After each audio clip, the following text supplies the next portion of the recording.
All right, guys, this is Coach Campbell. I'll take any questions you have for me today. This meeting is being recorded. All right, if you have a question for Coach Campbell, please use your raise hand button on your participants board and we'll get you going.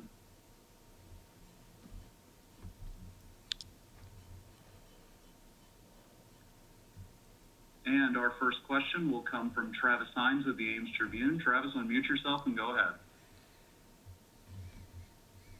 Hey, Matt, you had mentioned a few weeks or maybe even longer ago that you guys were hoping to get everybody that was eligible on your roster registered to vote, and I was just wondering if you guys were able to achieve that. Yeah. As a matter of fact, I want to say that other than maybe 3 young men that decided they didn't want to get registered, our team has gotten registered to vote. I think a lot of our guys have already voted. And, we spent some time over the last couple of weeks just, having different events within the program to continue to educate our guys on voting. So, something that I think our kids have enjoyed that process so far.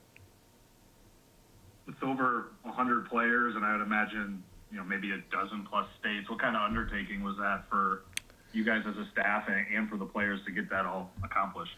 Yeah, I really give a lot of credit to Greg Brabennick. Skip does a lot for our program in terms of service with our players. Him and Derek Hoosier both spent a lot of time really from fall camp through, the last 2 months to really do a great job of organization, education, and, they've done a phenomenal job kind of creating that environment to continue to educate our kids. So those guys have done a great job for us. Thanks, man. Thank you. Our next question comes from Randy Peterson of the Des Moines Register. Go ahead, Randy. Matt, I don't know what position you would say that you've recruited the best over the years. Tight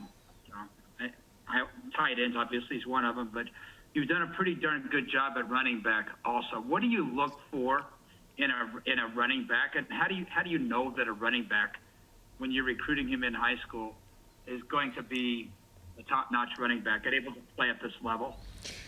Yeah, I think the biggest thing for me is a complete back. And, we've been really fortunate that has been something over our time, whether it was at Toledo or here, that, we've been able to diligently try to find that guy or those guys that have the traits of, a complete back. He can catch it, he can run it, and obviously he's got the ability to block. And I think that's got to be the starting point for, anything we do. And then obviously the ability to have one vertical cut and get north and south. I think those are things that from the videotape that have always been really important to us and a foundation as we started the recruiting process there. Is Brees on the same path as Kareem and David as far as next level like type?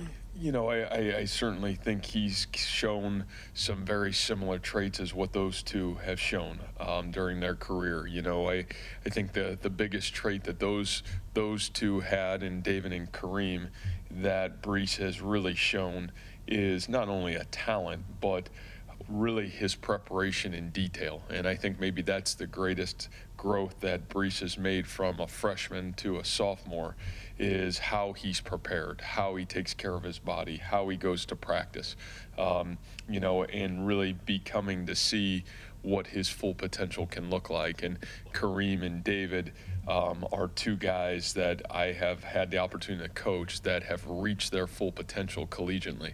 And I think that's allowed them to transition to the pro game with almost a little bit of sense of ease and have the opportunity to have success on that level as well. And I think it's all about the maturity and in the sense of how you go about your daily habits. And, those 2 certainly had great habits and did that.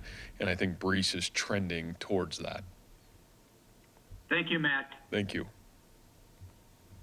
Our next question comes from John Schaefer of WOI. Go ahead, John. Matt, after the game on Saturday, you talked about some critical drops from your wide receivers and pass catchers. What do you need to see out of that group this week, especially against Kansas, to see improvement in that line?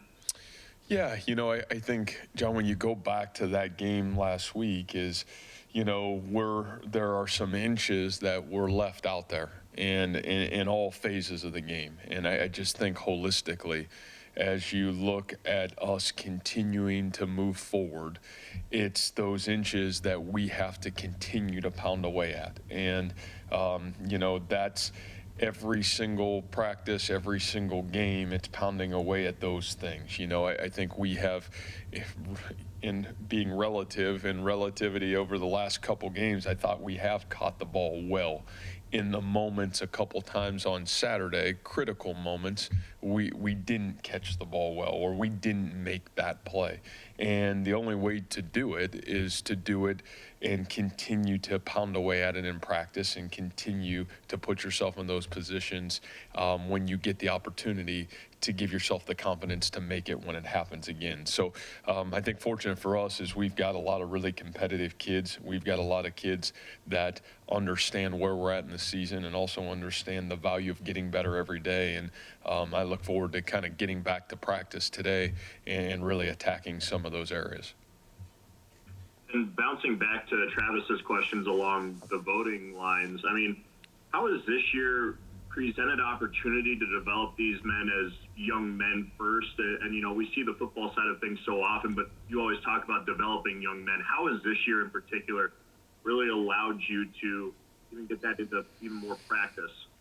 Yeah, I think even personally for me, John, just the ability to have the quarantine, those 3 months of time to really reflect on, number one, what do you really stand for as a head football coach? What do you want the culture to look like and feel like? Where can we continue to grow and get better? I don't think we ever get that, sometimes in our business just because of the fast-paced nature that it goes. And, I think the ability to really hunker in on some of those values that have always been really important to myself and I think a lot of the coaches in our program, and really dive even deeper and grow even stronger in some of those areas. And then obviously, just the world we're living in today. I mean, I think it's felt that way over the last 5-6 years anyways. Again, I think when you have downtime and you have the opportunity to reflect, I think that intensifies. And so, I just think it's been a really powerful 4 or 5 months for the entirety of our football program. And I think growth outside of football has probably led the way equal to growth inside of football. Thanks, Matt. Thank you. Our next question will come from Matt Bellinson of the Iowa State Daily. Go ahead, Matt. Matt, when you look at this Kansas team, I know obviously, the wins aren't there for them yet in Big 12 play. And I know you, before the Texas Tech game, you had kind of, I'm sure, a similar stance in terms of the wins maybe not being there, but you really liked the culture that the Texas Tech program presented. Do you have a similar view when it comes to Kansas, and what are you looking for on the film that you're seeing so far with Kansas? Well, I think the most impressive piece to me is the growth and the young talent on this roster. I mean, I give a lot of credit to their coaching staff. I get a lot of credit to the young men in their program, because really from game one to where they are today, I mean, you're talking about a freshman quarterback, you're talking about some freshman D linemen, and you're talking just, you can tell the growth, and the credit of growth has to go to the senior leadership and the veteranness in their program. So, I think when you look at this team, you see a really impressive young football team that's coming. And so will be a great challenge for not only ourselves, but everybody, but really impressed with what I've seen on the videotape so far. And you mentioned Jalen, the freshman quarterback. What's going to be the challenge of defending him? Seems like through these first couple games here, the defense for you guys has had a little bit of an issue through stretches in terms of attacking quarterbacks that can pass, but also can use their legs pretty effectively. We saw that with Spencer last week. What's going to be the challenge of defending against a mobile quarterback, especially one that, like you said, is a true freshman and you haven't really gotten to see yet? Well, I think you probably, said it best. I think any time that a quarterback's got the ability to do two things really well, throw the ball and run it, that's a threat. And, I think that's one of the things that Jalen's done such a great job of at times is he's had the ability to use his legs to make plays down the field. He's got a really strong arm. He can make all the throws. And then on top of it, as soon as you want to play pass coverage, he's got such good athletic ability. He can really make you pay in the running game. So, again, it'll challenge the discipline and detail of who we are and certainly who we want to be on defense. All right, thank you. Yep. Our next question will be from Ben Visser of the Cedar Rapids Gazette. Go ahead, Ben. Hey, Coach. Building off that last couple of questions just a little bit, you are familiar with playing those young guys at quarterback. Brock Purdy 2 years ago. They're going to have two young running backs now that Puka's not with them. Obviously, you've had Brees and David. You mentioned the young defensive line. You had to deal with Jaquan Bailey as a young guy. What are the challenges that come with developing those young guys in a season? Well, I think there's a challenge and then there's an overall joy, I'll be honest with you. I've always really enjoyed coaching young teams because the growth that you see from week to week is so impressive, especially when you have talented young guys like you're seeing on the film with Kansas. I think obviously the frustration naturally is at times is everything that they're seeing is for the first time. And, there's a process that to be great at this level, and it's a natural process. I don't care who it is or how you slice it, and you got to go through it to get there. And a lot of that is experience. A lot of that is facing adversity and responding to it, and that's a process. And that's not just you're not going to snap your fingers and going to happen right away. But like I said, I think the joy that you find is you find it in the growth, and you certainly can see so much of that on the videotape right now for this young Kansas team. Thank you. Thank you. Our next question will be from Jared Stansberry of Cyclone Fanatic. Go ahead, Jared.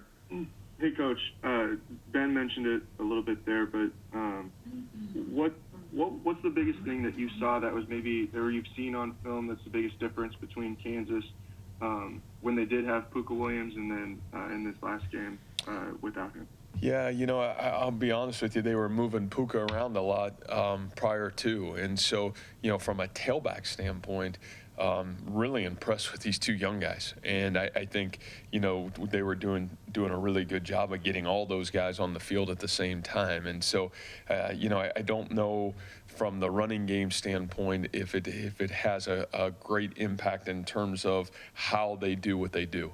And like I said, I think these two young guys coming on has been really impressive, and really that's been from the start of the season really on. So, I think obviously we know Puka's a great player, but I think they've got great faith in these two young guys because they've been playing from week one and have been playing really good football.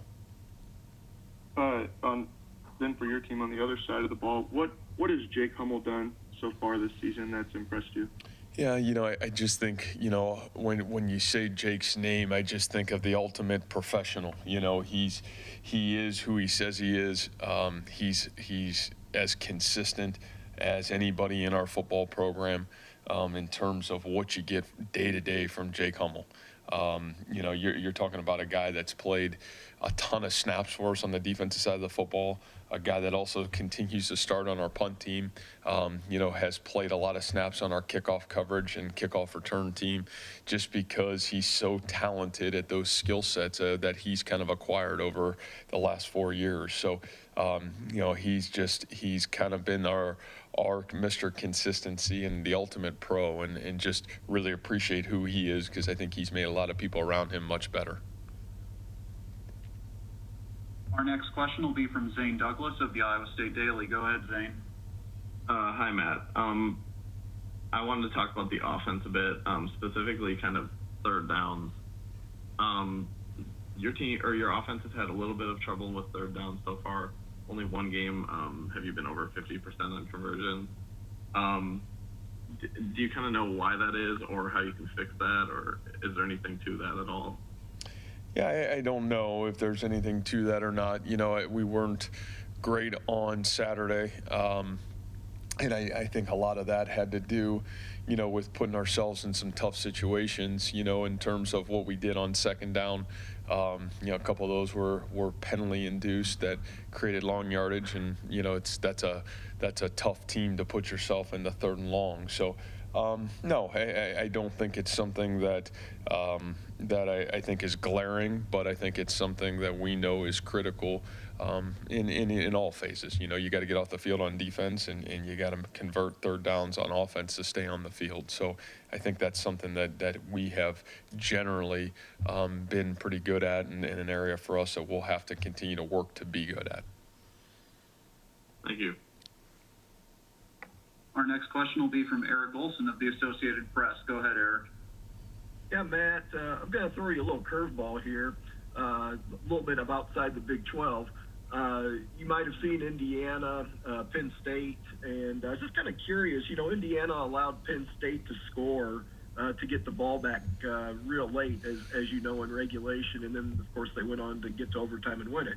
How much time as a coach do you spend on even talking about kind of those offbeat situations where you either want to have a team, you want to let them score, or you want to tell your guys don't score? Or is that just a strategy that just kind of is addressed more in the moment? Well, I think there's two good points. I think there was two games this weekend, right, where I believe a pro game, and maybe it was the Detroit game, where the exact same situation occurred. And so, I think those are really good points. Those are points that I think are intensified in fall camp when you have time, when you have the extra hours and man hours with your players, that I think you try to really do a great job of going through every situation and having a plan. And then I think it's your job as the coach, through the entirety of the season, to continue to find those unique times, whether it's a walkthrough on a Friday, whether it's a Thursday practice, where you're sprinkling in maybe not every situation every week, but reminder situations every week for when some of those situations can occur. And I think that's the uniqueness of our sport at times, where, especially college football, where your time is, it's valuable because there's a mandate on your hours. And so I think you just got to be really smart on how do you continue to bring up some of those things that you were able to go in depth in fall camp. So great question. Obviously, with it happening twice this past weekend, I think it certainly brings another red alert to all coaches who you certainly want to make sure you continue to dot your I's and cross your T's. Is that something, though, with the pandemic and how it screwed up schedule so much as far as getting prepared for the season? Is that something that easily could be overlooked as opposed in the normal year? Yeah, I don't know. I think so much as spring practice is about fundamentals and technique. And, I think fall camp, traditionally for most coaches, has always been about, really about situational football and, hammering through those situations. So, it certainly could be, but, I think it's just one of those things that the collegiate model challenges you just to continue to make sure you hit on those things as it goes because of time. Thank you. Yep, thank you. Our next question will be from Mark Freund of WHO. Go ahead, Mark. Hey, Matt, I was interested in what you had to say about Kansas's personnel and how you were impressed with, what you'd seen on tape. You look at Kansas historically in this conference, and the success isn't there, and we see the scores, and I think there are a lot of us on this call today that would kind of assume that, you guys are going to handily, kind of take care of business this weekend. But in your mind, is Kansas coming? Are they a team you need to be worried about here in the near future, in your mind, just based on kind of what you said earlier? Yeah, I mean, in my opinion, when I watch this football team, I playing against them a year ago, who they were culturally, how they played a year ago, year one, they lost a lot of really good seniors. You can tell those seniors had an impact on the youth, certainly had an impact on recruiting. and you see a team that's just young and continues to get better. And so that's how I evaluate, teams that we play is, are they getting better week in and week out? And this certainly is a team. And again, a lot of credit to their coaching staff. And, you can tell it's a team that's getting better in a lot of areas. That's interesting. Thank you. Yep. Our next question will be from Jared Stansberry of Cyclone Fanatic. Go ahead, Jared. Coach, your offensive line faced a pretty unique challenge on Saturday with how aggressive Oklahoma State's defense was just in general. Do you think that could be good for, especially guys like Daryl and Jake, who probably hadn't faced anything like that, just to get some film of them going against that type of a defense as it moves forward here, obviously through this season and then into the rest of their careers? I mean, just the experience literally that those two guys are getting right now, big time games, big time opportunities, the experience is everything. And, not only getting experience, but they're actually doing some really, really good things. And, I think that's what I would even say about what I witnessed on Saturday last week. Very veteran defense, very aggressive defense, and yet some really, really good things from those guys and really from the entirety of that group at times.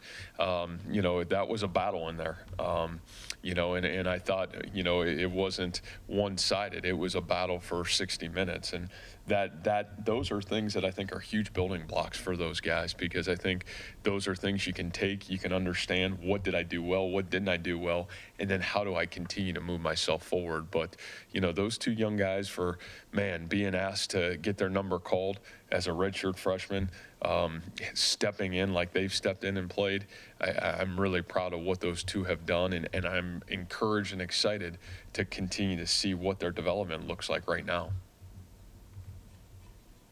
Our next question comes from John Schaefer of WOI. Go ahead, John. Matt, over the years, you've talked about turnover margin being such a critical focus for you and your team. You guys are even right now in the season, but do you feel like you maybe missed some opportunities to capitalize off of some crucial turnovers at critical times in games this season? Yeah, I don't think so. I mean, John, last week, 2 turnovers. Off of both those turnovers, we scored touchdowns. I think our biggest thing for us, if you look at who we've been, in all honesty, I think the only areas that I would say maybe we've missed opportunities is to control momentum of the game. We even going back to last week, there were opportunities to really take the momentum. And I think in a year like this, momentum's so important. And you as the team have to create and sustain the momentum. And, we certainly had opportunities. We're up 7-0, have a chance to go up 2 scores. We don't. Instantaneous, they go down. Now it's 7-7. We again get the momentum again. We get Lawrence White's turnover. We go down and score and make it 14-14. We got the momentum. 4 plays later, they go down and score again. And so to me, that's probably, if you said, what do you really think to that question? It's way more about momentum than it has been about, the turnover piece of it. I think if you look at the turnovers we've gotten and then the score after, maybe it's as good as we've ever been since we've been here. And then what's allowed John Heacock's defense to really capitalize and create more turnovers this year, maybe than in years past? I mean, 6 already this year is quite an impressive number. Yeah, I think the biggest thing is you got to have great players. And, you look at who has created those turnovers. I think it's those really good players playing at a really high level. Obviously, the play from last week with Greg Eisworth having, the ability to tip the ball, and Mike Rose's effort to make a huge play, which you've seen now. That's the second time that's occurred this year. Lawrence White's play is a phenomenal play, coming off the hash, making a great play. And so I think if you go back to that, it's our really good players making really big plays in really critical moments. Our next question will be from Randy Peterson of Des Moines Register. Go ahead, Randy. And I don't know whether there's many players on your team that exhibits the want to and the determination of Sean Foster. what is it about his makeup? I mean, he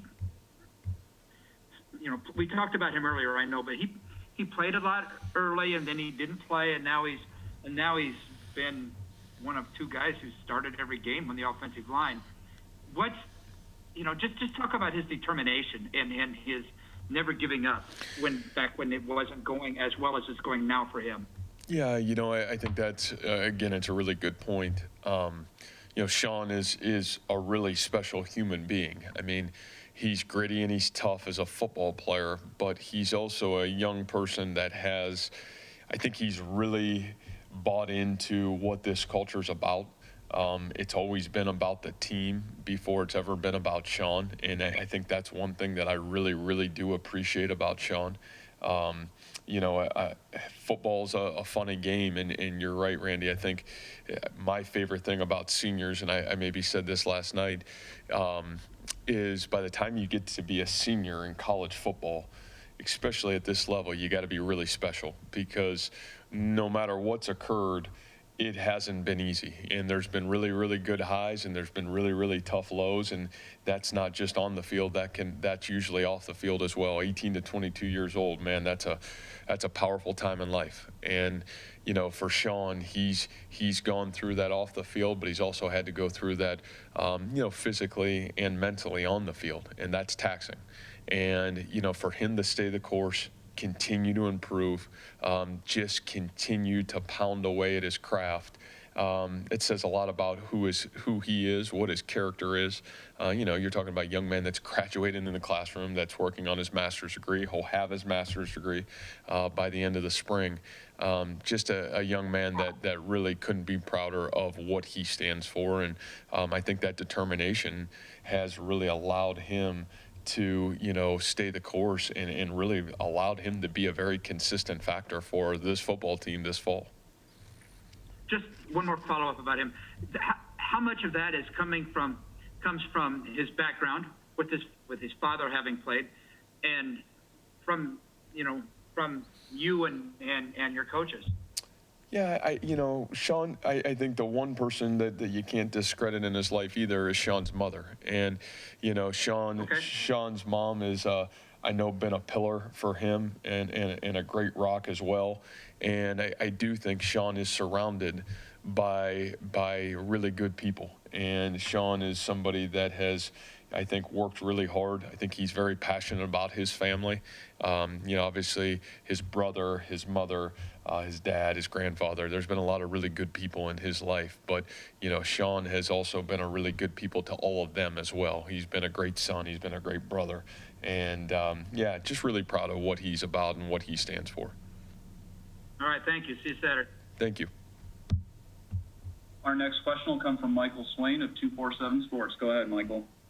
Hey, Coach, just want to circle back to Kansas real quick. Looking at some of their total numbers on defense, they rank towards the bottom of the Big 12, but they rank 5th in pass defense. I'm just curious what you've seen from that secondary so far, and if any players in particular have stood out to you. You know, I think the biggest thing for them, especially from a defensive standpoint, is they do a lot of things. And, you know, they've got the ability to, you know, to bring pressure. They've got the ability to drop 8. They got the ability to play man. And I think schematically, you know, what's been impressive is some of these young guys that have played, and they've got some veteranness, you know, in their secondary. I really like their young corners. They're playing really well and confident. The safeties are guys that have played football for them in this defense before. And then you just talk about the front seven, the way they can disperse them into coverage, I think can be a real challenge at times. And you see them have the ability to create takeaways. You see them have the ability to create momentum. So, you know, I think that's my overall impression of what I've seen defensively. Thank you. Thank you. We have time for 2 more questions. Our next question will be from Eric Olson of the Associated Press. Go ahead, Eric. Yeah, Matt, really a quick follow-up from my end-of-game scenario question that I asked you about earlier. You said that sometimes if you get the time in fall camp, you'll go over some of those, you know, to let a team score or to not score. Have you done that this year? Yeah, I can tell you for sure offensively, we've done a lot of that. We spend a lot of time in fall camp, especially on the offensive side of the football, doing and making sure we are alert to every situation that can come up. And, I think for us, we'll use verbiage or we'll use terms. So once the season gets moving, we can carry some of those things on as habits, and even though we may not be able to touch on every single one of those scenarios each week, and then try to sprinkle those scenarios in as the weeks go, make sure we're trying to touch that every 2 or 3 weeks. So you have verbiage that says don't score now, right? We do that. We do have that, yes. Okay. And then on the other side of the ball? Yeah, I think those are things that a little bit more are in-game adjustment. We have talked and addressed it. Do we practice that? We don't, but we have certainly, again, some verbiage that allows that to occur. Okay. Thank you. Yep. Our final question for Coach Campbell this week will be from Travis Hines of the Ames Tribune. Go ahead, Travis. Matt, you mentioned Mike's couple of interceptions earlier, and I was just wondering if you could talk a little bit about kind of the playmaking that he's been able to have this year. I mean, both of those plays were not easy for any player, certainly a linebacker, to be able to make those kind of adjustments and make those kind of grabs. Yeah, I think for Mike, the kind of year that he's having in general is really special, and I really do believe it goes back to his off season. It goes back to March, April, May. Mike's home in Cleveland. He's training every day. He's training with his brother. He's one of those guys that you knew was doing everything and more to prepare himself for the college football season. And so I don't know if there is a surprise to me at all that Michael is having a phenomenal junior season, because the work ethic and the commitment in the dark, when a lot of people weren't watching or weren't thinking they were going to play football, he was preparing to be his best. And I think everybody's getting that right now. And, obviously the plays that he makes, the TCU game, obviously at Oklahoma State, but I see so much more of that. I see the consistency that he's tackled with, how he's run sideline to sideline, the physicality that he's played with. He's played really, really special football so far this year. So just A, really proud of him, and B, obviously those plays that we're talking about are big plays, and he's kind of been a big time player for us all year. Thank you for your time this week, Coach. All right, thank you.